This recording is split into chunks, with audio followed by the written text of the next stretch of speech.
누가복음 24장 44절에서 53절까지 말씀.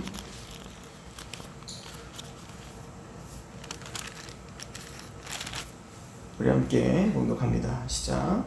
또 이르시되 내가 너희와 함께 있을 때에 너희에게 말한 바 곧 모세의 율법과 선지자의 글과 시편의 나를 가리켜 기록된 모든 것이 이루어져야 하리라 한 이 말이 이것이라 하시고, 이에 그들의 마음을 열어 성경을 깨닫게 하시고, 또 이르시되 이같이 그리스도가 고난을 받고 제3일에 죽은 자 가운데서 살아날 것과 또 그의 이름으로 죄사함을 받게 하는 회개가 예루살렘에서 시작하여 모든 족속에게 전파될 것이 기록되었으니 너희는 이 모든 일의 증인이라.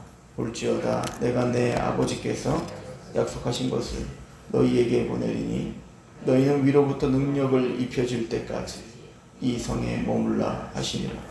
예수께서 그들을 데리고 베다니아까지 나가사 손을 들어 그들에게 축복하시더니 축복하실 때에 그들을 떠나 하늘로 올려지시니 그들이 그에게 경배하고 큰 기쁨으로 예루살렘에 돌아가 늘 성전에서 하나님을 찬송하니라.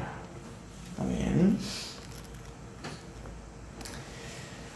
예수님께서 부활하신 이후에 제자들에게 나타나셔서 우리가 어제 상고했듯이 모든 구약의 성경 말씀은 바로 자신, 즉 예수 그리스도를 향한 말씀들이며, 특별히 구약의 핵심, 그 골자가 바로 예수님이 성경대로 십자가에 죽으셨다가 성경대로 3일 만에 부활하셔서 그 십자가와 부활로 완성하신 그 구속의 은혜가 이제는 죄사함 받게 하는 회개를 이루셨고, 또 이것이 예루살렘으로 시작하여 온 유대 또 사마리아와 땅끝까지 이루어서 너희들이 바로 내 증인이 되고, 사실은 그 선지자들이 예언했던 물이 바다 덮음과 같이 하나님의 영광을 인정하는 것이 가득하리라 하셨던 그 예언의 성취, 즉 하나님의 나라가 온전히 완성될 때까지 그 일들이 하나님의 열심으로 진행하실 것이며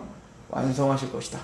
사실은 이런 이야기들이 기록되어 있는 것이 바로 이 구약이다 라고 하는 것을 말씀하셨죠. 우리 고린도 후서를 잠깐 가볼게요. 고린도 후서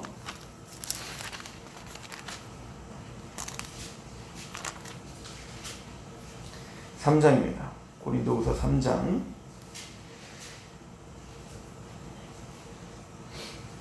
우리는 새 언약의 일꾼이다 라고 사도 바울이 가르쳐주죠. 3장 6절에 그가 또한 우리를 새 언약의 일꾼 되게 만족하게 하셨으니 율법 조문으로 하지 아니하고 오직 영으로 함이니 율법 조문은 죽이는 것이요 영어는 살리는 것이니 돌에 써서 새긴 죽게 하는 율법 조문의 직분도 영광이 있어 이스라엘 자손들은 모세의 얼굴에 없어질 영광 때문에도 그 얼굴을 주목하지 못하였거든 하물며 영의 직분은 더욱 영광이 있지 아니하겠는가. 그러니까 구약의 성취인 예수 그리스도, 그 새 언약이신 그 복음을 들고 있는 우리는 복음의 일꾼, 새 언약의 일꾼이라고 이야기해요. 근데 모세의 영광보다도 바로 이 영의 직분, 구원을 주는, 회개케 하는, 새 생명을 주는 그 영의 직분이 훨씬 영광스럽다라고 이야기를 하죠. 그리고 이제 말씀하시기를 12절에 우리가 이 같은 소망이 있으므로 담대히 말하노니 우리는 모세가 이스라엘 자손들에게 장차 없어질 것의 결국을 주목하지 못하게 하려고 수건을 그 얼굴에 쓴 것 같이 아니하노라. 그러니까 이건 모세가 시내산에서 갔다 온 다음에 하나님의 영광이 얼굴에 묻었어요. 그러니까 백성들이 모세의 얼굴에 묻은 하나님의 영광 때문에 모세를 찬양할 수가 있었다고요. 그래서 모세는 그 영광을 가리기 위해서 수건을 쓰고 왔죠. 자, 그것처럼 지금 이건 비유예요. 그것처럼 우리가 구약 성경을 볼 때 꼭 그 영광을 가려서 수건이 가려진 것처럼 구약 성경이 수건으로 가려져 있는 것처럼 보인다 이거예요. 그런데 그것은 수건을 벗겨야 참된 그 영광이 보인다 이 얘기인 거거든요. 그럼 어떻게 이게 벗겨지죠? 자, 14절. 그러나 그들의 마음이 완고하여 오늘까지도 구약을 읽을 때에 이게 모세의 율법, 선지자글, 시편 전체를 말하는 겁니다. 구약 읽을 때에 그 수건이 벗겨지지 아니하고 있으니 그 수건은 그리스도 안에서 없어지는 것이라. 그러니까 예수 그리스도께 구원받으면, 그죠? 성령으로 거듭나면 이제는 구약을 볼 때 수건을 벗은 것처럼 볼 수 있다, 이 얘기인 거죠. 15절 오늘까지 모세의 글을 읽을 때 수건이 그 마음을 덮었도다.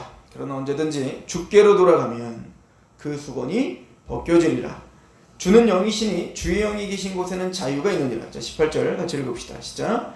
우리가 다 수건을 벗은 얼굴로 거울을 보는 것과 같이 주의 영광을 보매 그와 같은 형상으로 변화하여 영광에서 영광에 이르니 곧 주의 영으로 말미암느니라. 다 수건을 벗은 것처럼 우리가 거듭나 구원을 받아 우리가 구약을 보면 그 구약을 통해서 무엇이 보이냐면 주님의 영광을 본다. 우리가 아브라함의 이야기를 통해, 노아의 이야기를 통해, 또 수많은 역사들을 통하여서 예수 그리스도의 영광을 본다 얘기인 거예요.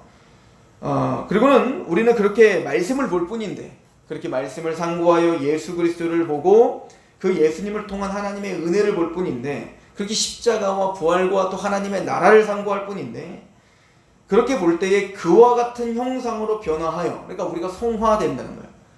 예수 그리스도처럼 우리가 어떻게 된다는 거예요? 변화된다는 거예요.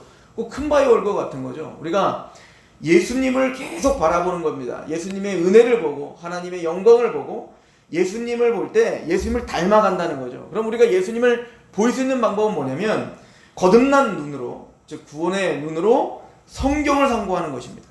그럼 신구약 전체가 바로 예수 그리스도에 대한 이야기고, 그 예수 그리스도에 대한 이야기를 계속 묵상하다 보면 우리는 그 예수 그리스도를 닮아가게 되더라. 이게 지금 사도 바울이 하는 얘기예요. 왜냐면 이건 영적인 일이기 때문에 그렇다 이거야. 이것은 왜 이런 일이 벌어지죠? 주와 같은 형상으로 변화하여, 이걸 우리는 성화라고 하는 거예요.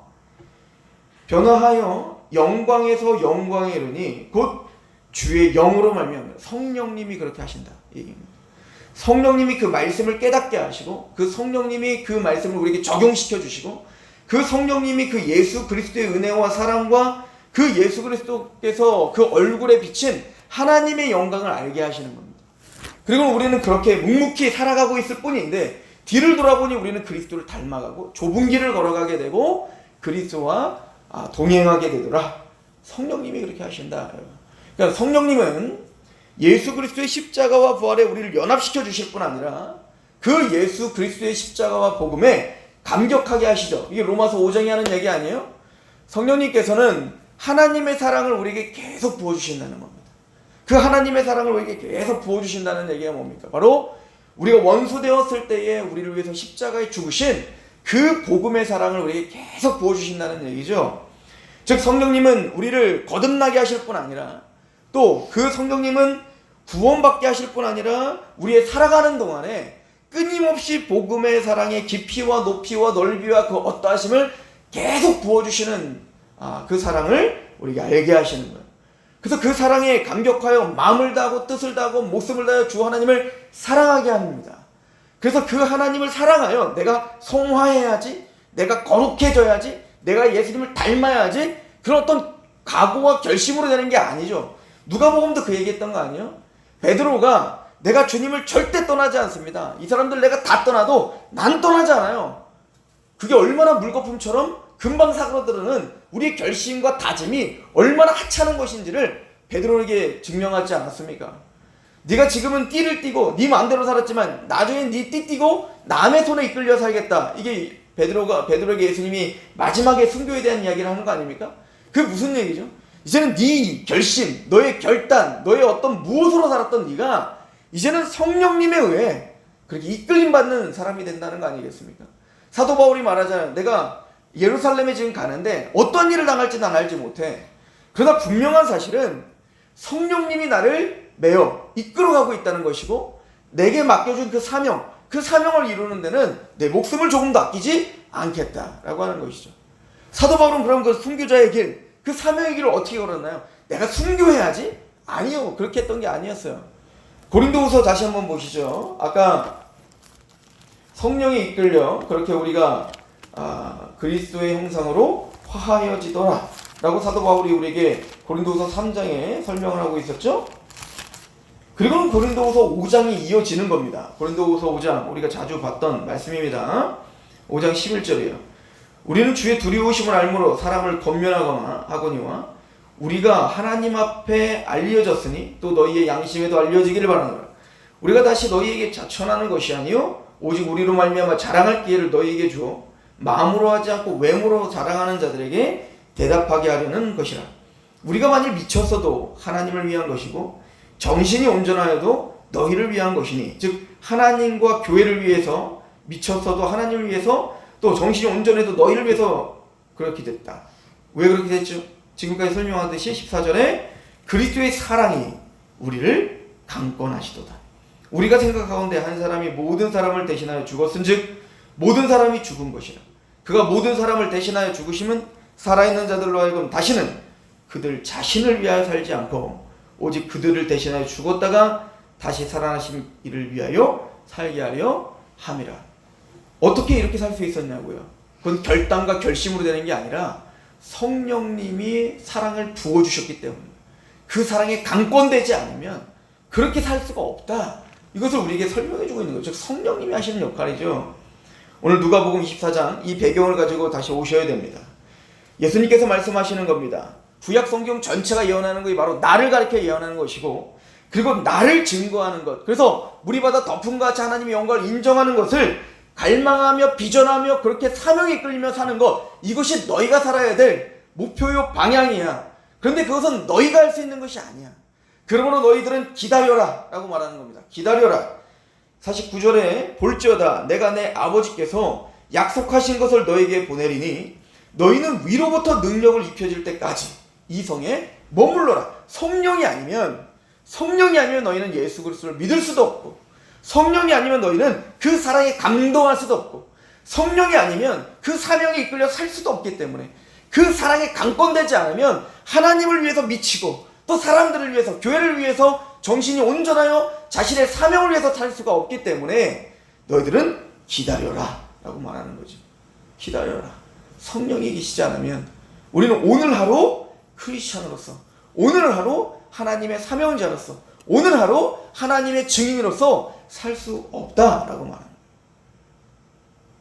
자녀가 떡을 구하는데 돌을 주는 부모 없고, 자녀가 고기를 달라는데 뱀을 주는 부모 없어요. 자녀가 자녀에게 가장 좋은 것을 주고 싶은 게 부모의 마음 아닌가?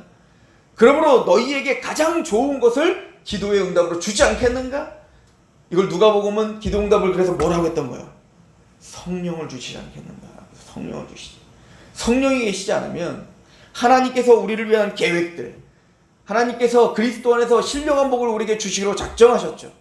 창세전에 그리스도 안에서 우리를 예정하사 거룩하고 흠없게 하시려는 그 목적지를 분명히 하셨죠.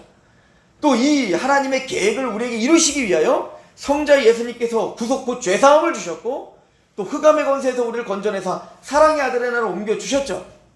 그러나 성령님이 우리 마음에 인쳐주시지 않는다면, 성령님이 우리에게 그걸 적용시켜 주시지 않는다면 우리에게는 아무것도 아닌 거죠.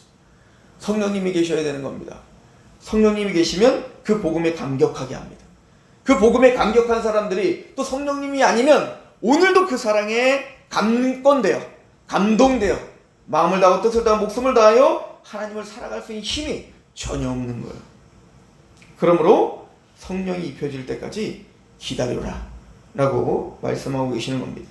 그럼 예수님께서는 승천하시는데 50절에 베다니 앞에까지 가서 손을 들어 그들에게 축복하시더니 축복하실 때 그들에게 떠나 하늘로 올려주셨다라고 말합니다. 사도행전 1장에 가면 예수님께서 승천하신 장로가 감람산이라고 이야기해요.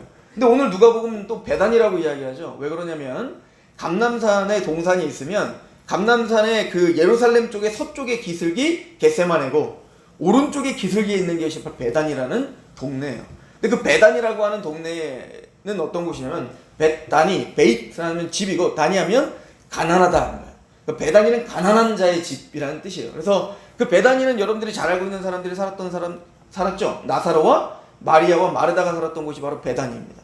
근데 그 베다니는 바로 빈민촌이었던 겁니다. 가난한 자들의 집이었던 것이죠. 근데 지금 누가는 거기에서 예수님이 승천했다는 걸 강조하고 있습니다. 그곳에서 마지막으로 이 약속을 하고 있다는 걸 강조하고 있습니다. 즉 내가 올라간 것처럼 다시 오실 것인데, 지금 예수 그리스도, 우리가 믿고 있고 우리가 바라고 있고 우리가 전해야 될 그 예수님이 바로 그 가난한 집에서 승천하셨고 가난한 집으로 다시 오시겠다라고 이야기한 것이죠. 우리가 바로 주님의 사람들, 즉 하나님의 사람들이 바로 가난한 사람들이라는 이야기인 거예요. 우리가 바로 우리의 영적인 어떤 부유함, 내가 뭔가를 이루구나, 나는 결심하면 되는구나, 나는 무엇하면 되는구나 라고 하는 것들을 무너뜨리는 겁니다. 우리는 아무것도 할 수 없습니다. 우리는 가난한 자입니다. 우리는 주님 외에는 바랄 것이 없는 자입니다. 그런 마음으로 성령님을 기다려야 되는 겁니다. 그 성령님이 아니면 오늘도 살아갈 힘이 없습니다. 그래서 오늘 여기에 모인 거 아니겠어요? 매일매일 우리는 그걸 고백하는 자들인 거예요. 예수님의 복음을 알고 있다고 말하지만, 구원을 받았다고 말하지만 오늘도 성령님의 능력이 없다면 우리는 예수 그리스도의 복음에 심해질 수밖에 없는 자들입니다. 오늘도 성령님이 우리에게 역사하시지 않는다면 이 말씀이 우리에게 적용이 되지 않는 사람들이라는 거예요. 다윗이 그렇게 고백하는 겁니다. 밧세바와 간음을 저지르고 우리아를 쳐 죽인 그 죄를 버린 다음에 그 다윗이 깨달은 게 뭐죠? 내가 구원의 감격이 사라졌구나 하는 거예요. 그때 하는 얘기가 뭡니까? 정직한 영을 새롭게 하시고 하나님의 영을 떠나게 하지 말아 주십시오. 하나님의 영을 소멸시키지 말아 주십시오. 구원의 감격을 다시 회복시켜 주옵소서. 문제는 구원의 감격이라는 걸 알았습니다. 문제는 하나님의 사랑에 강권되는 것이 나에게 없다는 걸 알게 된 겁니다. 죄를 범하고 또 내 마음이 느슨해지고 또 하나님의 나라를 희미해지고 있다는 것은 우리 안에 복음의 감격, 사랑의 그 하나님의 십자가의 감격이 사라지고 있다는 거예요. 내 마음이 가난한 집이 아니라 뭔가 부유해지고 있는 거예요. 다른 것들로 뭔가 채워지고 있다는 것이 문제였던 겁니다. 정직한 영을 새롭게 하시고 성령을 소멸시키지 말아주소서. 그 성령님이 오늘도 그 복음으로 우리 마음을 가득 채우게 되시길 축원합니다. 우리 마음이 배단이, 즉 가난한 집이 되어서 오늘도 성령이 역사하시지 않으면, 복음이 역사하시지 않으면 오늘 한순간도 주님의 뜻을 이룰 수 없습니다. 하늘에서 뜻이 이루어진 것처럼 땅에서도 이루어지리라, 그 약속의 말씀을 붙들고 살아가는데 성령님 오늘 우리의 생각을 주장하소서. 성령님 오늘 우리 마음을 주장하소서. 성령이 오늘 그 복음의 사랑을 또 부어주소서. 그 사랑에 강권된 하루가 되게 하여 주옵소서. 그렇게 기도하시는 저 여러분 되기를 축원합니다. 기도하겠습니다. 하나님 아버지, 너무나 감사합니다. 주님의 복음이 우리를 감동하며 그 십자가의 사랑이 우리를 강권하시는 하루가 되게 하시옵소서. 모든 문제의 근원이 여기 있습니다. 성령님의 민감하지 못하고 하나님의 복음의 사랑에 감격하지 못하는 것이 문제입니다. 오늘 하루 이 살아있는 말씀이 우리를 주관하게 하소서. 그러기 위해 성령님께서 오늘 우리의 생각과 마음과 의지를 붙잡아 하나님의 말씀을 끊임없이 깨닫게 하시고 생각나게 하시고 그 사랑에 감격하게 하시옵소서. 예수 그리스도의 이름으로 감사하며 기도하옵나이다. 아멘.